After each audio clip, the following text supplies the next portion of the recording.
Hello বন্ধুরা, মিষ্টি বন্ধু মধুমিতার আরও একটি ভিডিওতে আপনাদের সকলকে অনেক অনেক স্বাগত জানাই। আজকে সকালটা একটু অন্যভাবেই শুরু হয়েছে। এই যে সকালবেলা কর্তামশাই বেরিয়ে গেল ডিউটিতে, আর এদিকে বাচ্চারা সবাই ঘুমাচ্ছে, মিনুও ঘুমাচ্ছে, বৃষ্টিও ঘুমাচ্ছে। এখন বাজে 8টা। আর সকালবেলা বাপিকে যখন চা দিতে গিয়েছিলাম তখন দেখলাম বাপির সুগার অনেকখানি কমে গেছে। তো ভাবলাম ওনাকে 1 গ্লাস চিনির জল দিয়ে দিই, সুগারটা সাথে সাথে একটুখানি বেড়ে যাবে, ওনার শরীরটা একটু সুস্থ অনুভব করবে। তো সেই চিনির জলটা গুলে ফেলেছি। এবার নিচে যাব, গিয়ে ওনাকে দিয়ে দেব। যখনই ওনার সুগার ফল্ট করে উনি আগে থেকেই বুঝে যায়, শরীরে প্রচণ্ড পরিমাণে ঘাম হয় আর শরীর দুর্বল অনুভব করে। তো আমি সাথে সাথে কী আর করব, যদি কখনো গ্লুকোজ থাকে বাড়িতে একটু গ্লুকোজ দিয়ে দিই, আর যখন গ্লুকোজ না থাকে আর এরকমভাবে চিনির জল গুলে দিই। আর কখনো কখনো আবার ওআরএস গুলেও দিয়ে দিই, তাতে কি উনি একটু রিলিফ অনুভব করে। আর এদিকে উপরে এসে দেখছি বৃষ্টি উঠে পড়েছে। তো টয়লেট থেকে এসে এই যে এখন ব্রাশ করবে, তা আমাকে গুড মর্নিং বলল। আর এদিকে আজকে আছে একটা নিমন্ত্রণ, বলতে কাকা শ্বশুরের ছেলের বউ, তার বাবা কিছুদিন আগেই মারা গেছে। তো তাদেরই কাজ আছে, কাজের নিমন্ত্রণ, বাড়িতে সবাইকেই বলে গেছে। কিন্তু কর্তামশাই তো বেরিয়ে গেছে ডিউটিতে, আর শ্বশুরমশাই অসুস্থ, উনি কোথাও যেতে পারে না। তাই আমিই যাব বাচ্চা দুটোকে নিয়ে। তো এখানে হচ্ছে সকালবেলা টিফিনের জন্য একটুখানি ইসে বানাবো, গোলা রুটি বানাবো, তার জন্যই প্রিপারেশন চলছে। তো গুলা রুটিটা সকালবেলা টিফিনে খেয়ে নেব, দুপুরবেলা ওখানে নিমন্ত্রণতে যাব। তার আগে আজকে আরও অনেকটাই কাজ আছে। তো ওই নিমন্ত্রণ বাড়িতে দেওয়ার জন্য কোনো গিফট কেনা হয়নি। তো যাব, গিয়ে একটা ভাবছি শাড়ি কিনবো, আর ঘরে বিছানার চাদরও একটা কিনতে হবে। আবার গাড়িটাও একটু ডিস্টার্ব চলছে, তো ওটাকেও সার্ভিস সেন্টারে দিয়ে আসবো। তো এতগুলো কাজ আজকে রয়েছে, সমস্ত কিছুই টাইম টু টাইম করতে হবে। আর এদিকে নিয়ে নিয়েছি একটুখানি ধনেপাতা, পেঁয়াজ আর কাঁচা লঙ্কাকে মিক্সিতে পেস্ট করে নিয়েছি, আর একটুখানি সুজি আর একটু ময়দা মিশিয়ে নেব। আর এপাশে রয়েছে বাঁধাকপি আর ফুলকপি কুচি কুচি করে কেটে নিয়েছি। এইভাবে গোলা রুটি বানালে বাচ্চারা খুবই ভালো খায়। একটুখানি সস দিয়ে দেব, সস দিয়ে ওরা খুব সুন্দরভাবে খাবে। এই দেখুন, এবার ওর মধ্যেই একটুখানি জল, মিক্সির বাটি ধোয়া জল দিয়ে দিলাম, আর একটুখানি নুন দিয়ে দেব। দিয়ে সমস্ত উপকরণকে ভালো করে মিশিয়ে একটুখানি রেস্ট হতে দেব, আধা ঘন্টা কি 40 মিনিট। তারপরে এগুলোকে ভেজে ওদেরকে সবাইকে টিফিন দেব। তো এখনও তো মিনু ওঠেনি, মামাম রেডি হয়ে গেছে। ওকে বললাম যে তুই একটুখানি গান করে নে, গানটা প্র্যাকটিসে আমি যদি না বলি ওকে, ও একেবারেই বসবে না। তো বললাম ওকে বসতে, আর আমি এদিকে এটা রেডি করে নেব। নিয়ে এখনও বাসনপত্র ধোয়া হয়নি, ঘর ঝাড়ু পোছা সবই বাকি আছে। যেহেতু আমার ঘরের কাজকর্ম আমি সব একাই করি, কোনো হেল্পার বা মেড নেই।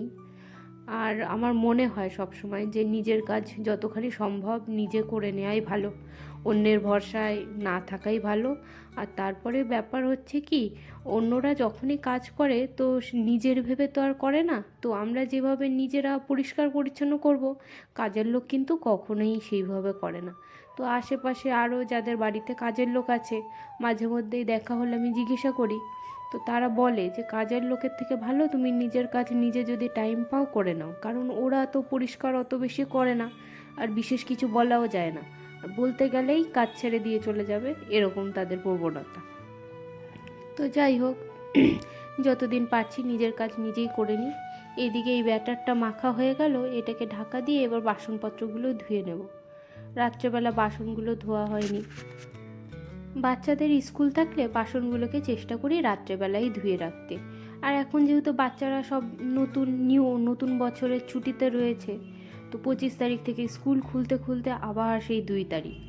আর ওরা বাড়িতে থাকলে যে পরিমাণে বদমাইশি করতে থাকে, তার পিছনেই বেশ অনেকখানি টাইম চলে যায়। আর কি বলবো, স্কুল থাকলেও জ্বালা, স্কুল না থাকলেও জ্বালা। স্কুল থাকলে হচ্ছে 3বার করে শুধু স্কুলে দিতে যাওয়া আর স্কুল থেকে নিয়ে আসা, সেই কাজ আমার থাকে।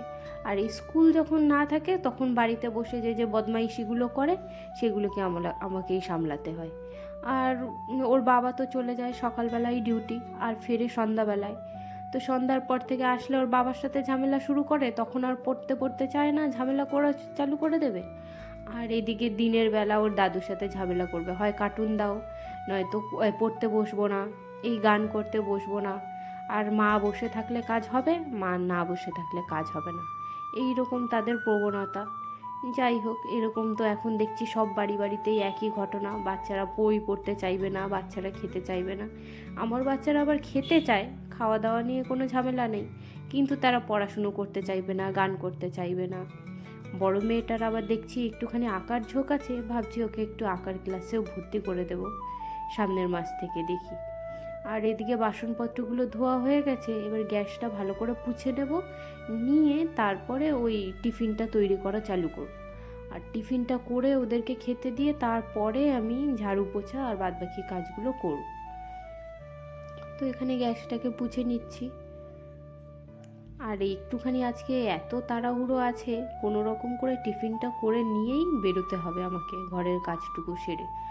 আর যাওয়ার আগে চান করে নিয়ে তারপরে ওইখানে নিমন্ত্রণ বাড়িতে যাব, বাইরে থেকে আগে ঘুরে আসব। ব্যাপার কি, যদি আমি চান করে বাইরে যাই তো তারপরে ঘুরে এসে আবার মনে হয় যেন একটুখানি চান করে নিই, ফ্রেশ লাগে। বাইরে যে পরিমাণে পলিউশন, ধুলো বালি, তার মধ্যে যেন আর পেরে ওঠা যায় না। এদিকে গ্যাসটা পোছা হয়ে গেছে, ন্যাকড়াটাকে ধুয়ে এই পাশেই রেখে দেবো, মেলে শুকিয়ে যাবে, পরে বিকেলবেলা আবার রান্না করবার পরে এইটা দিয়েই পুছে নিতে পারবো। গ্যাস ফ্যাস সমস্ত পুছা হয়ে গেছে, এই যে ব্যাটারটা রেডি হয়ে গেছে, এটা দিয়েই একটুখানি গোলা রুটি ভেজে ওদেরকে খেতে দিয়ে দেব।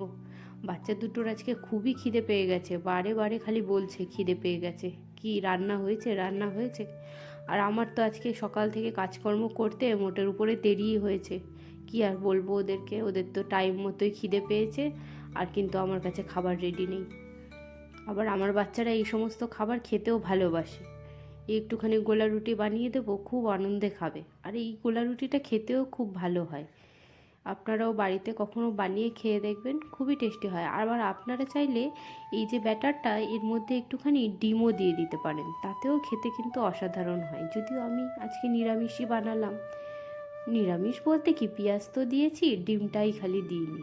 এই দেখুন, এইভাবে একটু চামচ দিয়ে, যেহেতু বাঁধাকপি আর ফুলকপিটা রয়েছে তো একদম সমান হবে না, আর এইভাবে একটুখানি চামচ দিয়ে দিয়ে যতখানি সম্ভব পাতলা করে ছড়িয়ে দিতে হবে, স্প্রেড করে যতখানি পারা যায় পাতলা করে। আর আমার মনে হলো যে ব্যাটারটা একটুখানি ঘন আছে, আর একটু পাতলা হলে বেশ ভালো হতো। যাই হোক, এটা তো দিয়েই ফেলেছি, আর কিছু করবার নেই। তো পরের ব্যাটারটা একটুখানি পাতলা করে নিয়ে আর একটা বেল করব। একটুখানি ঢাকা দিতে হবে 2-5 মিনিট, 2 মিনিট মতো ঢাকা দিলেই। ঢাকাটা খুলেছি, দেখুন কত সুন্দর রং হয়েছে, পুরো সবুজ। আসলে ধনেপাতা দিয়েছিলাম তো ওই জন্য। আর ওই ধনেপাতাটা যদি বেটে দেওয়া যায় তাহলে স্বাদটাও খুব অসাধারণ হয়, খুবই ভালো লাগে খেতে। আপনারাও কখনো এইভাবে ধনেপাতা, পেঁয়াজ, কাঁচা লঙ্কা বেটে এইভাবে ময়দার ব্যাটার বানিয়ে গোলা রুটি বানিয়ে দেখবেন, খুব সুন্দর লাগে খেতে। সকালের এই টিফিনটা মানে কি, আমি মাঝে মধ্যে বাচ্চাদেরকেও দিই, আর ওরা টিফিনে সম্পূর্ণটা দেখি শেষ করে। অন্যান্য খাবার হয়তো একটু আধটু ফিরিয়ে বাড়িতে নিয়েও আসতে পারে, কিন্তু এই খাবারটা এক ফোঁটাও ওরা নষ্ট করবে না, সবটা খাবে, খেয়ে নিয়ে আসবে। আর এই যে এটা হয়ে গেছে, আর এবার ব্যাটারটাকে একটু পাতলা করে নেব, নিয়ে পরের রুটিটা করব। এই দেখুন, ব্যাটারটা একটুখানি পাতলা করে নিয়েছি, তাহলে কি স্প্রেডটা খুব সুন্দরভাবে হয়ে যাবে। তারপরে এক গাদা গাঢ় হয়ে গেলে রুটিটা ঠিক খুব একটা স্বাদ হয় না। এদের ঠিক এইরকম কনসিস্টেন্সি হলে রুটিটা খেতেও ভালো লাগে। এই দেখুন, এইভাবে আর সমস্ত রুটিগুলো একটা একটা করে বেলে নেব, নিয়ে শ্বশুরমশাইকে খেতে দিয়ে দেব। আর টিফিন দেওয়ার পরে আবার ওনার ওষুধ আছে, ওষুধগুলোও দিয়ে দেব। আর এদিকে বাচ্চাদেরকেও, এদিকে একটা একটা করে সমস্ত গোলা রুটিগুলোকে ভেজে নেব। আর এদিকে ভাজা হয়ে গেছে, বাচ্চাদেরকে দিয়ে দিলাম খেতে। আর গোলা রুটি ঠান্ডা হয়ে গেলে একদমই খেতে ভালো লাগে না, আর ওরাও চাইছে যাতে ভাজতে ভাজতে খেতে পারে, তো গরম গরমই দিয়ে দিলাম ওদেরকে। খেতে বসে গেছে ওরা, আর বলছিল আজকে গোলা রুটিটা খেতে খুবই ভালো হয়েছে। আর আমিও তো একটু মুখে দিয়ে দেখেছি, ভালোই লাগছে আজকে খেতে। আর এদিকে বাপির জন্য একটা কমলা লেবু নিয়ে নিয়েছি, আর একটা গোলা রুটি আর একটু সস নিয়ে নিয়েছি, উনি সকালে এটাই খাবে। আর এদিকে আমি বাজার থেকে ঘুরে চলে এসে জামা কাপড় পরে রেডি হয়ে গেছি।